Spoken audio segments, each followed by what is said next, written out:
Welcome to this podcast is Uncalled For. What's uncalled for about it? What we doing at Tijuana? You met a girl, didn't you? I was like, oh, how did you know? He's like, oh, because it always happens. It always happens. That's the only stupid reason that you would ever drop the ROTC. Because of a stupid girl. And then look, thank you back home. Oh, that's going to be great for the football charts. Oh yeah, absolutely, yeah. I can think of 100 right off the top of my head. Is paid a genre? So it just, a lot happens behind the scene that people don't know about. Like, it's hard for the average voter to understand how much of what they think is their democracy is decided by faceless people to them. You know, you and I know who's making these decisions. There you go. These are the kind of discussions we have. Fortunately, we're both fairly level-headed people. Again, we're looking at each other in the eye. We're not going to say anything derogatory to the other person. And, of course, neither of us is drunk. Take me to Gay's barbecue. That's a bit of a slap in the face and an insult. But you didn't even give him a chance for a wild card spot. And the look on Mike's face. They love big boys like you. It's kind of, what is that character from Guardians of the Galaxy who takes everything literally? The people are out there, like, they could have taken it literally. Yeah, we're crazy people and we love what we do, and so we just keep creating regardless of how hard it can be sometimes. Thank you, and thank you for having me on your podcast. Oh, absolutely. And remember, no you.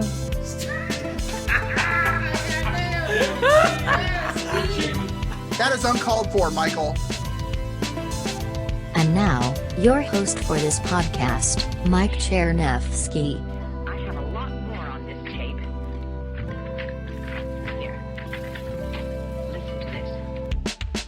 Well, the name of this podcast is Stuff Uncalled For? This podcast is uncalled. Podcast, all right. And all y'all, subscribe and like and comment and subscribe. Yeah. I said it. Fuji.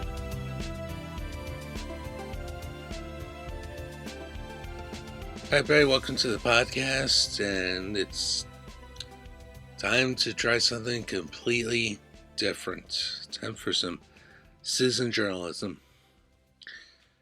So, I had the opportunity to go to now 2 of the 3 public meetings that the Kansas City Royals put out for to discuss the idea of a downtown ballpark. Yay. Now, a little history about me and the Royals. The very first Royals game I went to was on my 8th birthday, September 28, 1986. It was right after they had won the World Series in 1985. It was close to the end of the season, of course, being late September. They were playing the Oakland A's, whom I didn't know at the time used to be Kansas City's team. And as of this quarter, are on the verge of close to being Oakland's former team. More on that later. And I don't remember the game specifics, but I do remember that Oakland team had a couple guys named McGuire and Canseco on their team. Anyway, that was not only my first Royals game. This is my first professional sports game. Period. In 1986, and went to a few Royals games that were growing up. After that point,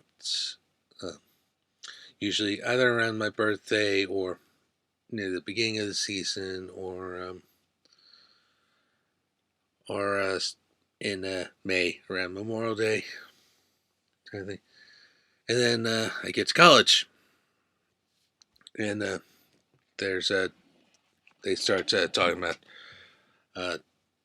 the possibility of downtown ballparks then. So over 20 years ago now, as we record this, it will have been 20 years since I graduated college from the University of Missouri, Kansas City. And it was a big subject at the time.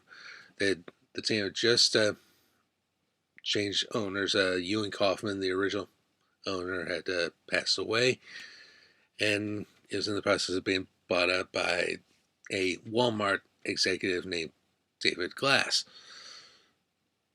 Here we go again, talking about teams I like and having connections with Walmart. Glass, in my honest opinion, exhibited the cheapo side of Walmart. He refused to really buy any players, and this was during a time they're talking, big market, small market teams can't win. As a result, they went 29 years without so much as a playoff appearance, let alone a World Series. Well, they got lucky in 14 and 15, getting to back-to-back World Series and winning one of them. Right? Well, that's when I stopped going to games, when Glass took over, because I'm that adamant about baseball being downtown.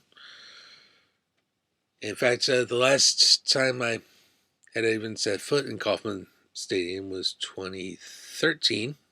It wasn't even for a game. It was for a sports journalism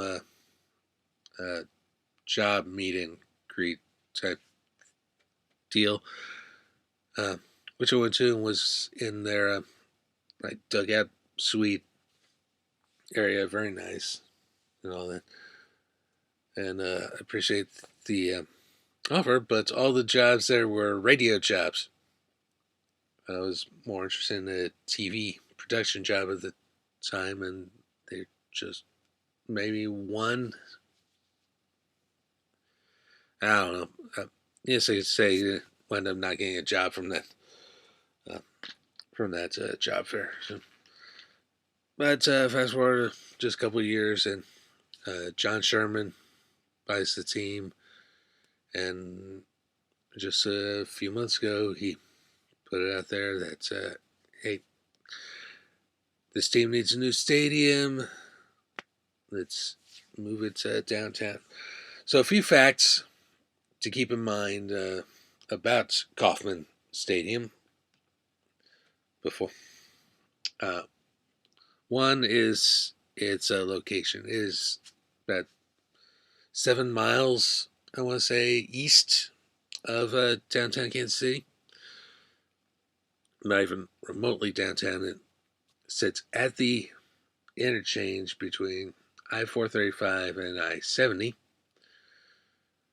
And Arrowhead Stadium is right behind it, and is the only thing within walking distance behind it. If you get a chance to see some of the slides that they presented for these meetings, I highly recommend that you do, because Arrowhead is the only thing within walking distance of the current stadium, and they're both very old stadiums, 50 years old as of this recording. Will be closer to 60 by the time their leases with the county are up. Both stadiums surrounded by a sea of parking lots. Okay. You often hear me say the closest restaurants to them is a Taco Bell across Blue Ridge Cutoff, which is true, and a slight exaggeration. There are a couple of other things around there. There's a Denny's and a couple of hotels, but that's about it. The entire site is you got the highway going through it. You also have big hills and a massive sea of parking lot. All right, and as you're going to here, that's not the way to go in modern baseball. So they're talking downtown ballpark finally, and I was able to go to 2 of these 3 public meetings so far. There could be more. If there are, great. I'll try to get to at least one of them. But I was able to get to 2 of them, including the very first one. And I unfortunately did not get audio from the first one. Just wanted to be respectful. But for the second one I went to, which was the third meeting, I did get the audio, and that's what we'll be part of which we'll be listening to today. So we'll be hearing the whole thing. Now, that first meeting, I should point out here we go back to television again. The crew from Channel 9, our local ABC station, took me aside and said, "Hey, do you want to be interviewed for this?" Yeah, sure. And we talked a little bit about how I'm pro downtown ballpark and everything, and I'm excited to be here and hear what they have to say. And yeah, and I also got a question asked and answered. Let me take a second to look for said question. But each of these meetings, they had a index card on every seats in the house. You can write down your question, and if you're lucky enough to ask your question and then answer it during Q&A. This is the question I submitted. I've been vocal advocate. I've been vocal advocate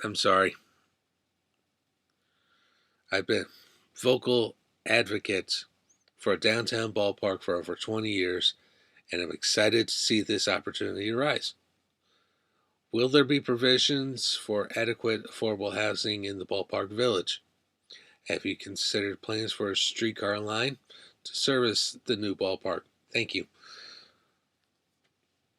Turns out the answer to both those questions is yes. So yes, this ballpark village concept, it is actually going to be a village. They're not just doing the stadium, which is the smart thing to do. It would be to have housing and hotels and bars and restaurants and businesses within reasonable walking distance of a new stadium. And as for the streetcar, well, yeah, the streetcar is currently being extended, a couple of extensions at least. Let's put another one. And then if this ballpark were to be accessible by streetcar, you'd have to, because I don't think they're going to put it on Main Street. We'll talk a little more about where I think they're going to put it later on. And as a result, I got free Royals tickets for a game in 2023. I will be using them for the April 5th game against Toronto. And free swag, free t-shirts, and free snacks and water.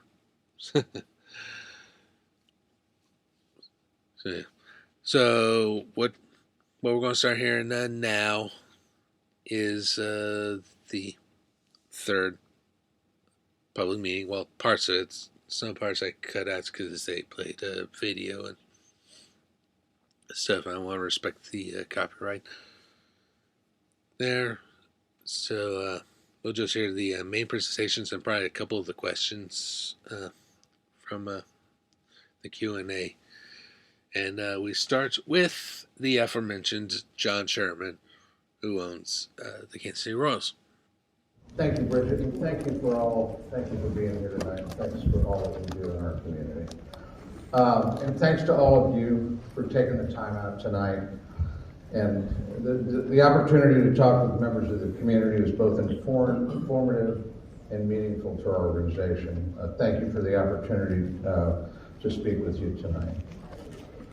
When we acquired this team in 2019, we had three primary objectives. First one was to win baseball games. We're working on that. Spring training starts in a couple of weeks, and it's actually the thing I think about every day is how do we get better on the field? How can we be more competitive and contend for a championship for the great fans of Kansas City? The second thing, and it's what we're talking about here tonight, was to secure the future. Make sure that the Royals continue to thrive in Kansas City for the next 50 years. The third thing was to utilize this great brand and this great platform to do good in the community and have meaningful community impact. That's something that's nothing new. It goes back to our founder, Ewan Kaufman, and we're attempting to take that to another level. As I said, spring training's less than 2 weeks away. Can't wait to get to Surprise, not just because of the weather, but it's a very, very exciting time for our baseball team. We run these things like academies. You see some of the new guys for the first time. We're looking forward to getting underway. What we're talking about tonight is a big, big decision for us, for all of us. It's a huge decision, something we're taking very seriously. If we do it right, it'll ensure the long-term competitiveness of our team for decades to come. And before I talk about why we're going, I would just tell you that I have personally great personal memories and family memories at Kauffman Stadium. I was there in the 70s, I was there in 80 and 85, I was there in 14 and 15, and lots of times in between. I had my first date, my wife's embarrassed about this, but I had my first date with my wife, Marnie, at a Yankees-Royals game in the late 70s. But the costs of renovating the K, when we think about extending its life for the next 30, 40, 50 years, the costs are real. But even if they weren't, the long-term benefits of moving the stadium for this community are overwhelming. One of the oldest stadiums in baseball.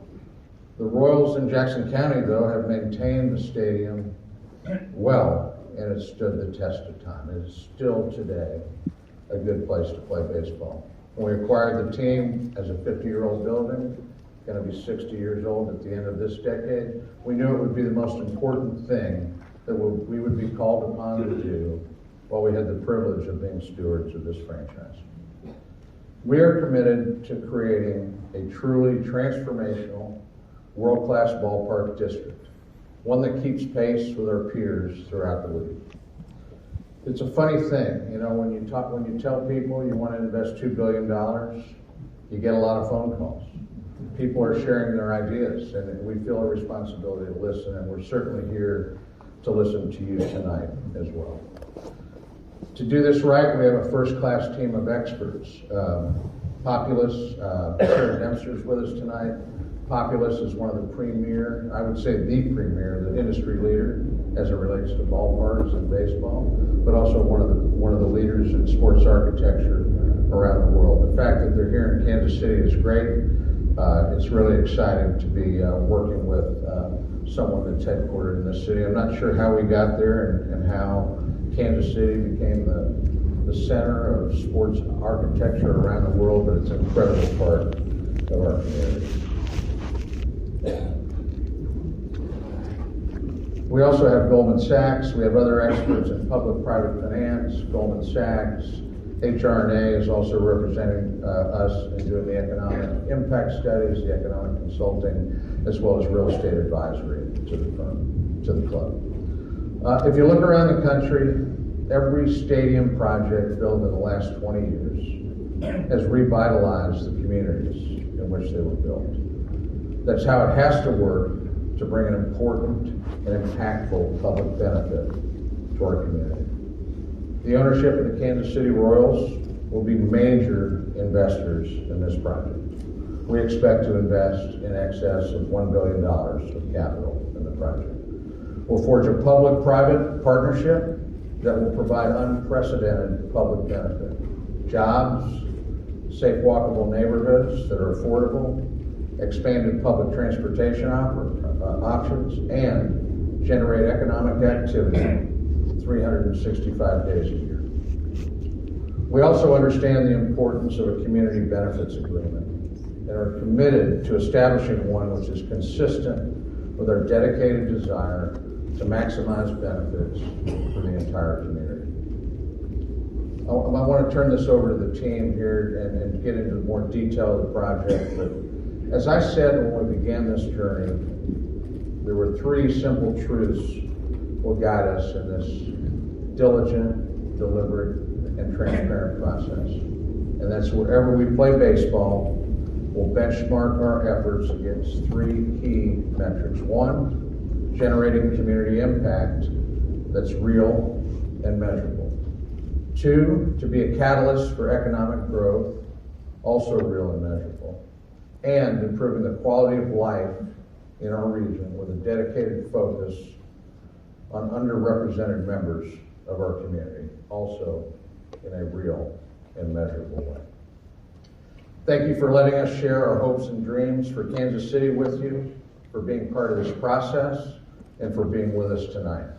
We're grateful, and we look forward to continuing this conversation. All right, so at this point of the presentation, they showed a video showing us basically what their idea is for this ballpark village, narrated by Paul Rudd, actually. So, go Vikings. What else to add here?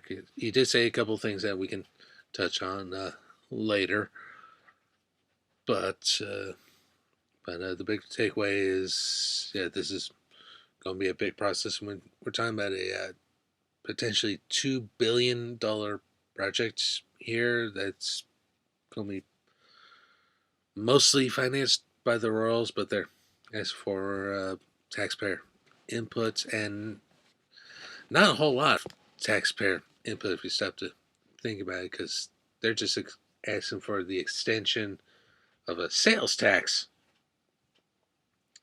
3/8 of a cent, that if you buy anything in Jackson County, Missouri right now, that's anything you buy is subject to that tax. It's not like it's affecting property tax or anything like that. And this is a tax already in place to pay for upgrades to Kauffman and Arrowhead stadiums. So they're just talking about extending that. So the next voice you'll hear is Brooks Sherman, who is no relation to John Sherman, and is currently the Royals' Chief Operating Officer, the COO. To better in terms of the Rams fans who may be listening to this, he's basically the Kevin Demoff of the Royals, just 100% less lying. So here's that part of the meeting. As Bridget said, I'm Brooks Sherman. I'm the Chief Operating Officer with the Royals. I joined John back in 2000 at our old company, Energy. And as she said, we're not related, but I think it gave me a little bit of a leg up back then. As we proceed with our listening tour, I understand the emotion involved with some of our fans as we make plans to leave our longtime home at the K.A. Truman Sports Complex. In short, though, it will soon not be feasible option to remain in the K, as you'll hear a little bit more from Sarah Dempster about in a bit. The K is 50 years old now, and the current architectural and functional outlook for another 50 years there is not good without enormous financial costs. With Populous, we've done the math. Long term, our projections demonstrate that it'll be more beneficial to our city and our community to create a new ballpark district close to in and around downtown Kansas City than it would be to fully renovate and restore the K. At the same time, our leaving the Truman Sports Complex will give the Chiefs more optionality to do what they see fit with the complex. Meanwhile, by moving to a new ballpark district in or near downtown, we'll be able to create a new social and economic hub for our city and continue to build on the momentum we've seen in recent years, especially from a sporting perspective. For us to not only keep pace with our peers, but to also provide our dedicated fan base with an outstanding modern venue and experience for the next 50 years, it'll take more than a ballpark. It'll take an integrated, connected community. It require taking the ballpark experience from an internal one to one with miles of community impact. When you look at it, the Royals should attract 2 million fans to games in a season, hopefully a lot more. A fair number of those fans don't visit Kansas City often, other than for a ball game, whether they're a Royals fan from a little further away or a fan of the opposing team. But as well as those of us that do call Kansas City home. And we think, why not provide everyone with a greater experience that showcases not only the Royals in a modern stadium, but also an adjacent ballpark district that includes residential, office, food and beverage, entertainment venues, all within safe, walkable neighborhoods that hum with excitement and showcase our city. We've seen this approach by ball clubs succeed in many cities around the country, and we plan to do even better for Kansas City. Kansas City deserves that. We're prepared to embark upon constructing a new ballpark district to be home to many more great memories in a state-of-the-art stadium.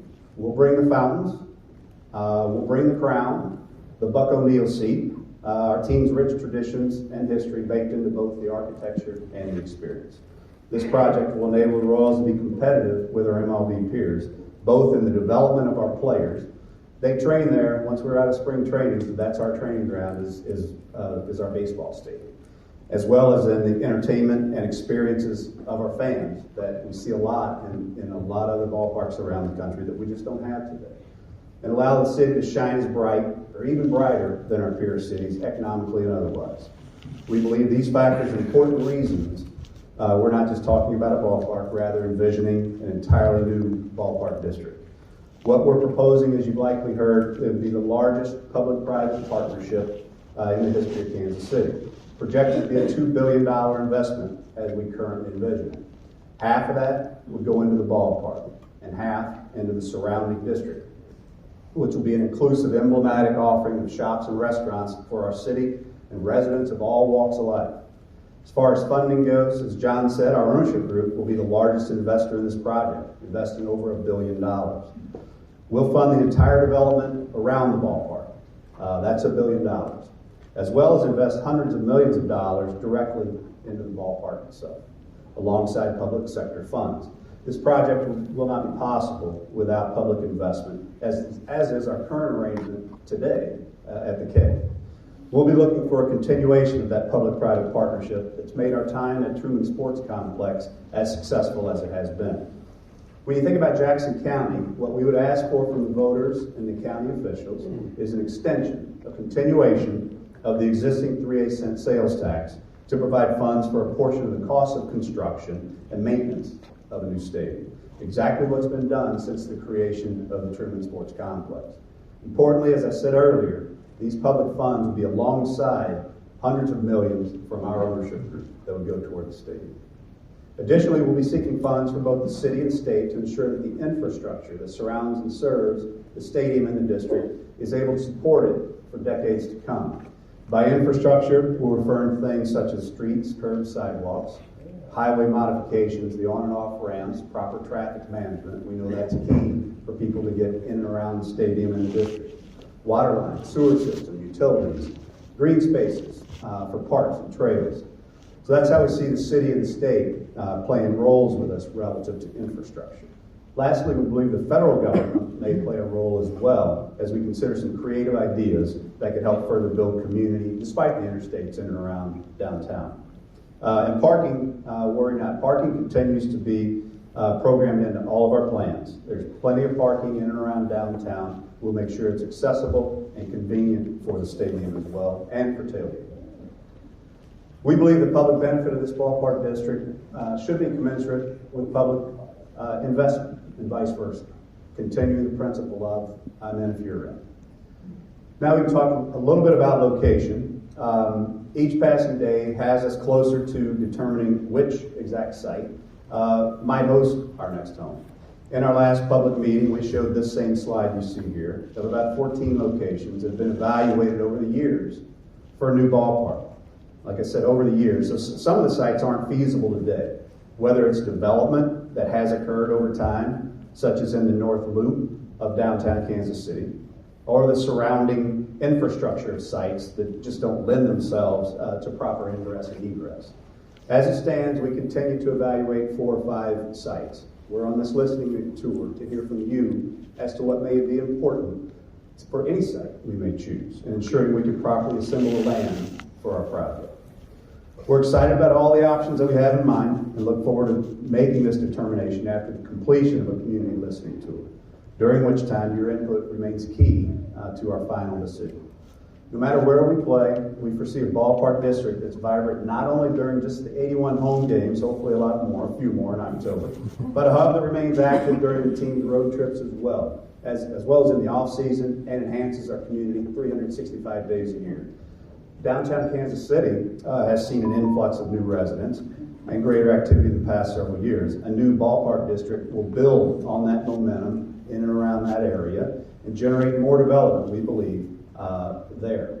The type of development we intend to build just hasn't occurred in the 52-year lifetime of the Truman Sports Complex. Our current location is just not positioned to benefit the city and the region in the same way our proposed project, located in or near downtown, could benefit Kansas City.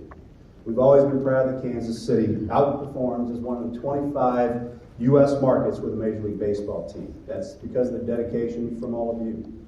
It's critical we maximize that impact by moving all these events to a place that can better help Kansas City grow and compete and keep the ball club sustainable for the next 30 years and beyond. Thank you all again for showing up tonight and letting your voice be heard. We look forward to Q&A. So a few things interesting to point out here. $2 billion for the largest development project in Kansas City history. That's awesome.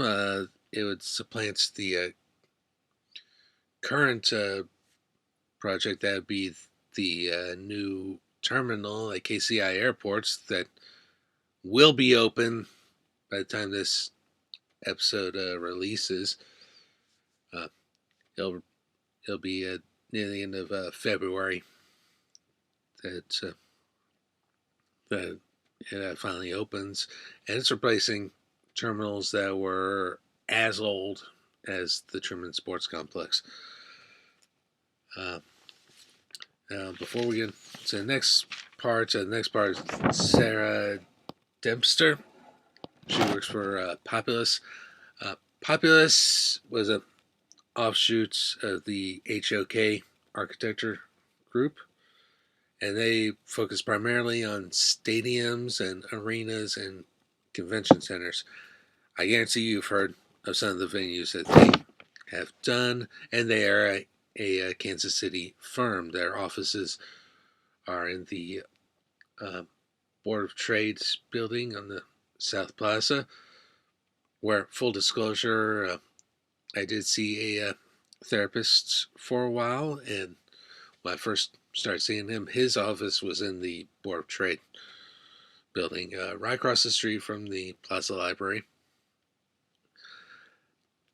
And just a small sampling of the thousands of venues they have done all over the world. So they do stadium construction, they do stadium renovation, they work with arenas and convention centers and practice facilities.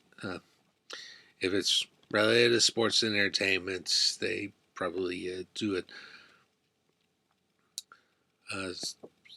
So we'll just start locally. So not only do they work on this project with the Royals, but they did the renovations of Kaufman and Arrowhead, and they did the design for both the T-Mobile Center, as it's called now, formerly the Sprint Center, and I used Sprint, and now they are folded into a T-Mobile. So I understand that change 100%. And they also did, currently known as Children's Mercy Park. I just call it Sporting Park, the home of sporting. Some of the other venues that they are responsible for, the Tottenham Hotspur Stadium. So what do we think of Tottenham? And what do we think of shit? Thank you. They're designing, it's called the Cathedral, which will be what replaces the San Siro in Milan, home of both AC Milan and Inter Milan. Wembley, the National Stadium in London. Speaking of London, the Emirates Stadium, the Riverside Stand at Fulham. A little more locally now, just a few. No, I'll throw in one more London stadium, the Olympic Stadium, which is now used by West Ham United, and the O2, the Millennium Dome in London. Here in the States, they're working on the Bills' new stadium in Buffalo. They designed a State Farm Stadium in Arizona for the Cardinals, Gillette Stadium for the New England Patriots, the NRG Stadium for the Houston Texans, and they had a hand in the Dome at America's Center, the former home of the St. Louis Rams and home to the St. Louis Battlehawks. Just Major League Baseball alone, they've done more than 2/3 of current Major League ballparks, and they worked with 29 of the 30 teams. I think Arizona is the only team they haven't worked with. So, yeah, these guys are a big deal. And also, I should go ahead and point out, because it will be relevant to this next section of the presentation, that at the time of this recording, Kauffman is the 6th oldest ballpark currently in use in Major League Baseball. The other 5 are Fenway Park, opened in 1912. Wrigley Field, opened in 1914.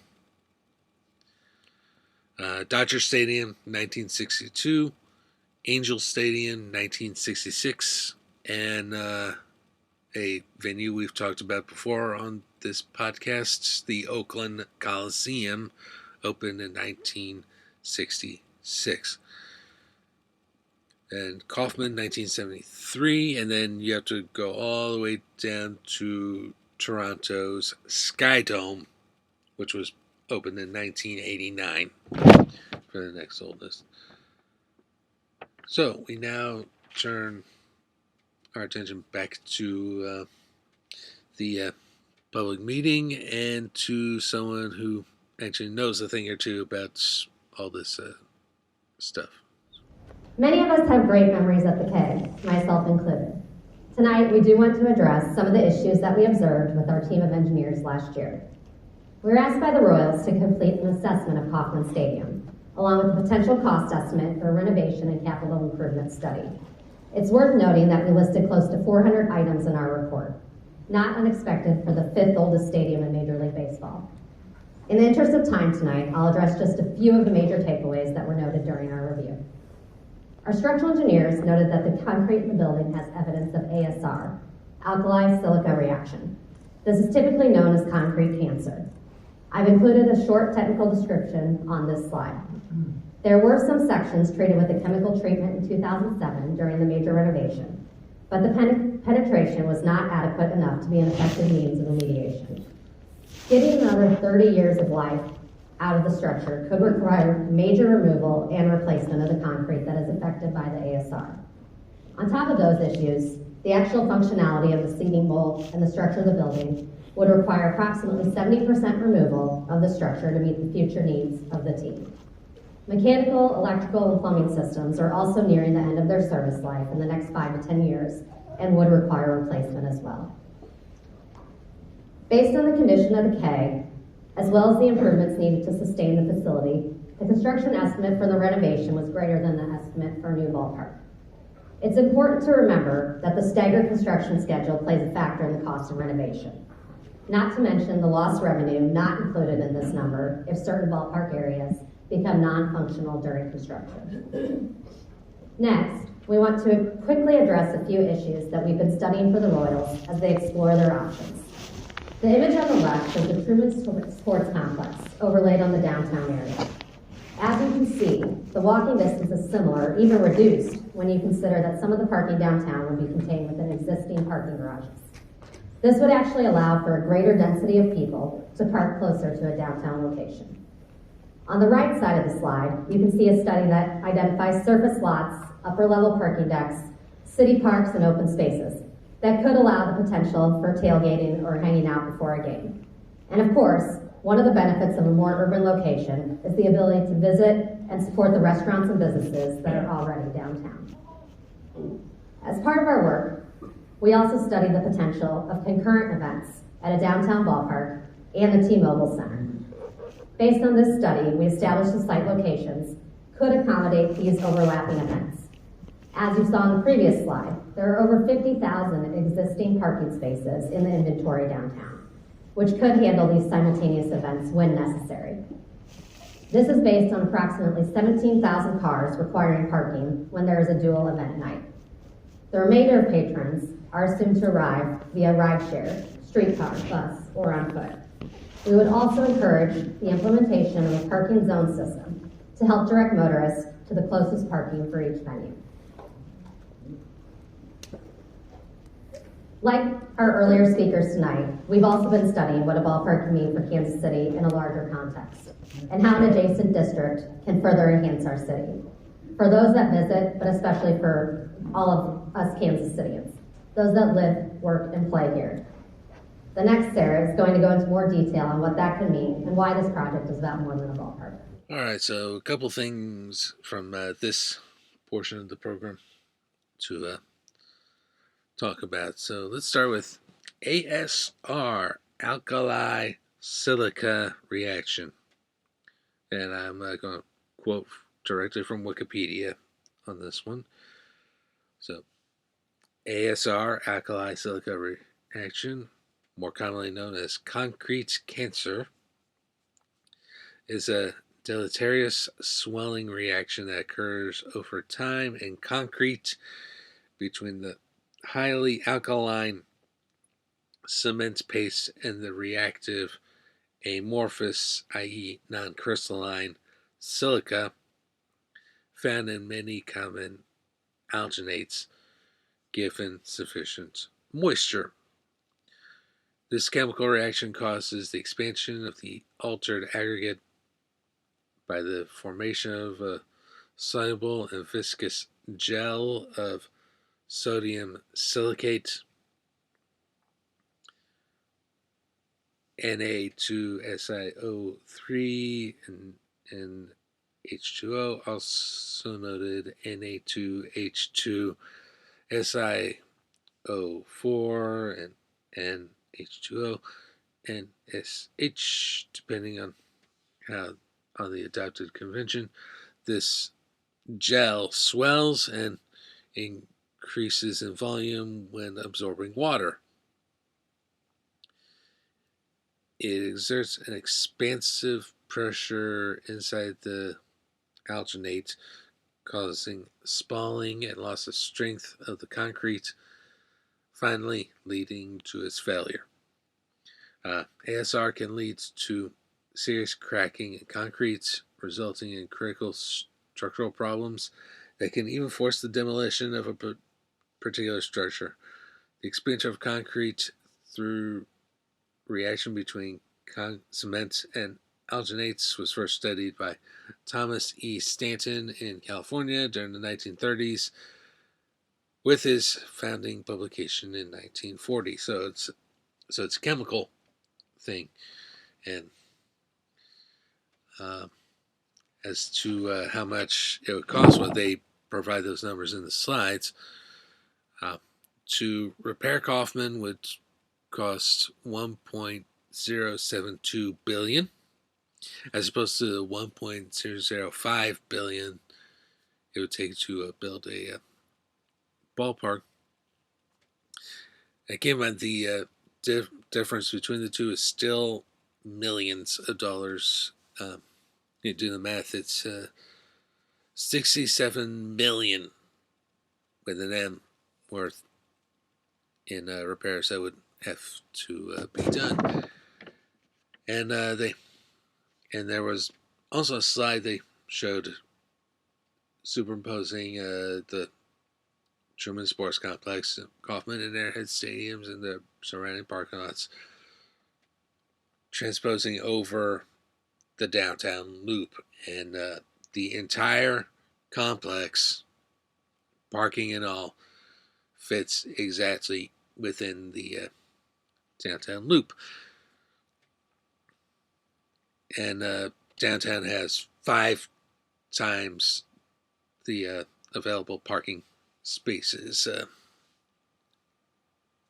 that the sports complex does, which brings up a very interesting. I was going to wait until the Q&A parts to talk about this, but we might as well talk about it now because it was touched on.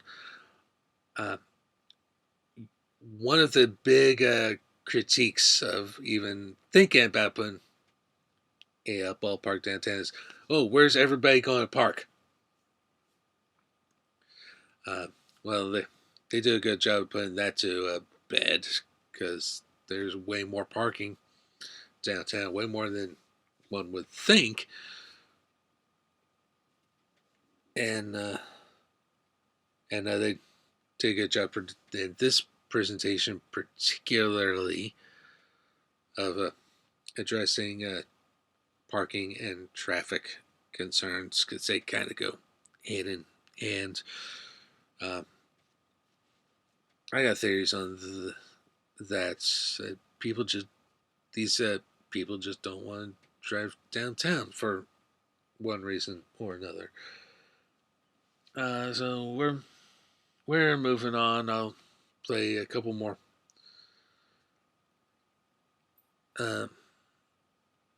No, I think we'll just go straight to the Q&A at this point, because we are running a bit long. Given this meeting was about 90 minutes in total, and the other 2 sections I think were not as interesting, but yeah, that's just me. So some takeaways from the Q&A. The other critique you keep hearing from the anti folks is, Kauffman's a beautiful stadium and everything, why should we tear it down? Well, the Royals did a pretty good job explaining what the problems are. It is already a 50-year-old stadium suffering from these concrete issues, and it was built in the wrong part of town. Okay, so they also addressed the Royals' lack of a separate training facility. The Chiefs do have a training facility right there at the sports complex. It's right next to 435. It's kind of easy to miss this, but they do have their own training facility separate from the stadium, and the Royals do not. All right. Affordable housing. again, I asked about this, but there are groups that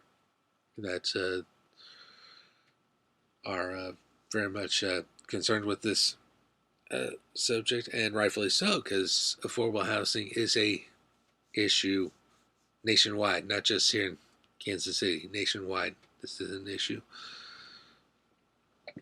and will there be union jobs? Well, I hope so, because construction tends to be a union type thing, particularly this type of construction where you're working with concrete and steel, most likely.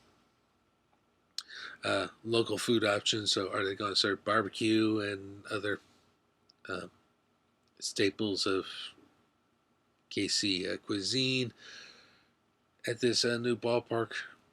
And I haven't been to the K in 10 years. I'll find out for myself in April what kind of options they have, but as I recall, it's usually like hot dogs and burgers and nachos, and so the standard stuff you would find at a ballpark. Streetcar access. Well, if they're building this where I think they're going to build this, and I hope they build this, it's part of downtown called the East Village. You've heard me describe it before, near the corner of 12th Street and Charlotte on the eastern part of the loop. So just within the confines of the downtown loop, which currently sits empty, and I mean literally empty. There's nothing but parking lots and probably a couple of empty fields. The last thing that I remember being built there was a castle-shaped, used to be a athletics store, so you could buy your sports equipment there. That to me is where it probably where this ballpark village should be built, and they won't say specifically that that's the site they chose, but it wouldn't surprise me if that is the site that they wind up building, and I think it would be perfect for them. It would be a good counterpoint to the nearby Parent Light District. And while I'm on that subject, Royals, please do not hire the Cordish company to run your ballpark district. Okay, please do not let Cordish anywhere near this project. All right, because in my honest opinion, they've done a terrible job, and have made me feel completely unwelcome in Parent Light District. And I suspect other districts like it, including the St. Louis ballpark village. So don't hire Cordish. That's all I'm going to say. So yeah, back to streetcar access. This would have to be an extension of the current line, because the current line only runs pretty much on Main Street. And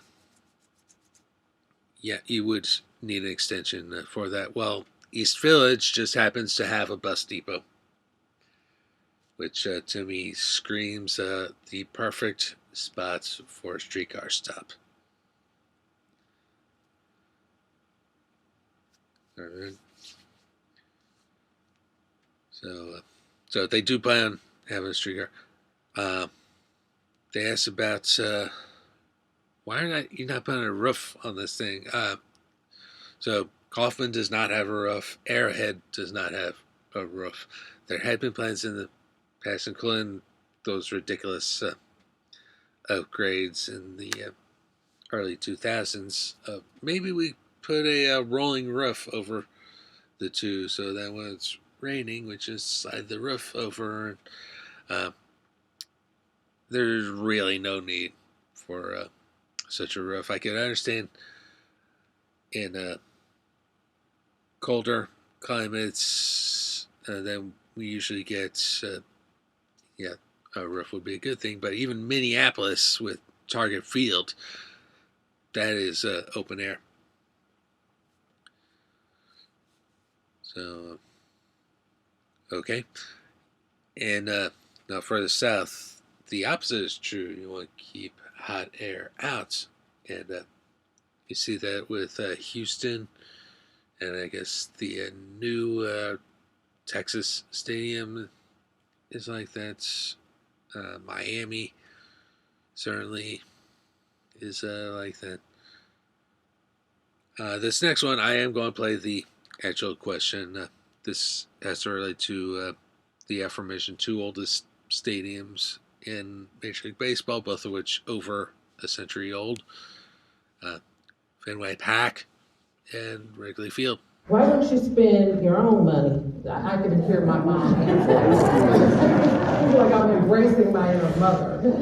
Why don't you use your own money to build the stadium, you being the Royals, and let the private sector build the surrounding area with no taxpayer funds for a stadium? Also, Fenway Park and Wrigley Field are much older and they are still in use. Yeah, well, I can address Wrigley and Fenway. I mean, those are iconic buildings embedded into neighborhoods. You know, Wrigley, they spent $600 million. I don't know how many years ago. Yeah, well, you probably know exactly. I was a project manager on that project, so yeah. And you know, they had to scrape out the lower bowl, and but those are so already embedded in a high density, high economic activity area, which just enhanced that. I think we have a different situation there. You know, I would just say we're investing. We're going to be the biggest investor in this. I do tell my kids, why don't you spend your own money? I heard it all the time. It was like she was here. We're going to be the biggest investor in this. And we feel like in order to make sure that this team thrives in this community for the next 30, 40, 50 years. So we have a world-class ballpark, and we can do something that creates economic activity 365 days a year. That's why we're asking that this is a public partnership, that we can do so much more together than what we can do on our own. And we expect you to hold us accountable. There'll be lots of public benefit, and we would expect to be held accountable to deliver on that for your investment. But we'll be a good partner. One thing to point out on the Wrigley renovation is that with that project, it was already located in a really dense area, but they also saw the value of redeveloping right around Wrigley and creating basically a new district surrounding the ballpark. And so what you'll see if you travel Chicago, and it's obviously a bucket list ballpark to go to, is that a lot of the surrounding development around the ballpark is new. So they see the value in how this brings an added revenue source to the team that they can then put back into the fan experience and into the team players. Well, maybe you fixed it, but I've been in Fenway's visiting clubhouse, and it looks like a high school locker room. There still needs to be some upgrades. We did upgrade the visitor clubhouse at Wrigley, but they're still located at a mezzanine level. Fenway. Yeah, okay, yeah. All right, a couple more questions from that Q&A segment. What would the impact of moving the team have on Eastern Jackson County? Which I guess is a good explanation of where exactly Kaufman is currently located, because it's closer to downtown Raytown and downtown Independence than it is actually downtown Kansas City. And obviously it's going to have an impact on that part of town. Just a lot less revenue coming into what's already a pretty depressed part of town, comparatively speaking. But still thrives in other areas, And we talked about highway access and parking again. So I actually have the numbers in front of me. So the Truman Sports Complex, about 18,000 parking spaces versus all of downtown, which is 55,000. So way more parking downtown, and if I or you ever hear, there's nowhere to park downtown, bring up this stat. And the earliest they're looking to move is August 23 is the earliest they can ask for an extension on this 3/8 cent sales tax. And it takes stadiums a couple of years to be built nowadays anyway. So the earliest they're looking at moving is 2027, so about 4 more years before that happens. And I hope I'm still around long enough to see it happen, because this is what I was arguing for 20 years ago, and I'm just excited that they're finally addressing it in my lifetime. And we're going to close with the last thing that Mr. Sherman was asked, and that's about what if the voters do vote no. So to give the Rams equivalents, this is the I put a live jack into it question. So if the stadium is not approved by the voters, are there plans to move the franchise? To move the Royals out of Kansas City? No, we're not moving the franchise out of Kansas City.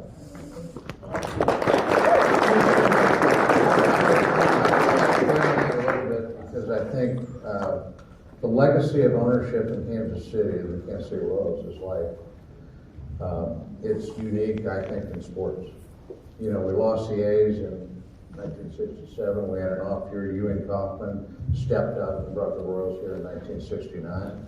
And, you know, they became one of the most successful expansion franchises in baseball history. And Ewing Kauffman, I think a lot of people know this, but the effort that he went through to make sure that this team stayed here was phenomenal.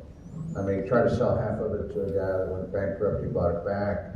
He donated the team to the community foundation when he couldn't find a local buyer. And, you know, ultimately David Glass stepped up and bought the team. And, you know, in 2019, when David Glass called me and he said, John, the family's decided to sell the team. You'd be our first choice. I felt like he was doing that in the spirit of Ewing Kauffman.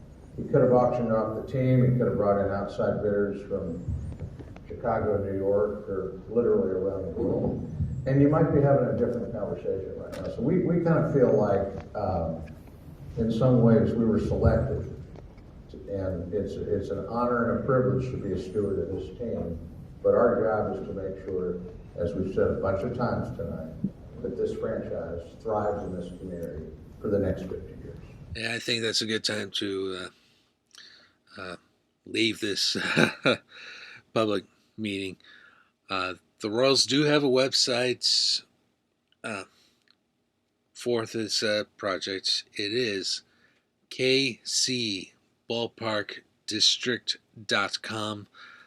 There you'll be able to find the PowerPoint presentations that they had at all these meetings. You'll be able to see the Paul Rudd narrated video and have all sorts of questions answered, hopefully in a satisfactory way. So do check that out. kcballparkdistrict.com. With all that out of the way, have a great day, everybody, and we'll talk to you next time.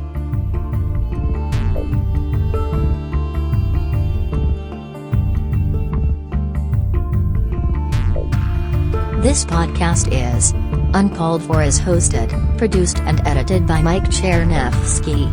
Opening music is I Thought You Were Cool by Holy Isna CC0, licensed under a Creative Commons 0.1.0 Universal License. The outro music for this episode is Finding the Balance by Kevin MacLeod at Incompetech.com, licensed under Creative Commons, by Attribution 4.0 license.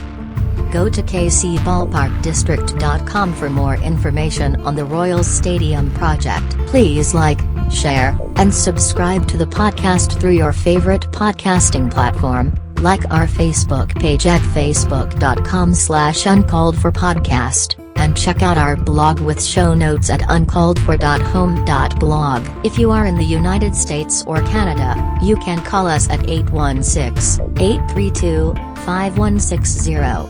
Leave your message or question for us, and if we like it, we will play it on the podcast. Please support the podcast and purchase our exclusive Uncalled For merchandise. T-shirts, sweatshirts, mugs, stickers, and so much more. Go to www.cafepress.com/uncalledforpod. Thank you so much for listening. We will see you next time.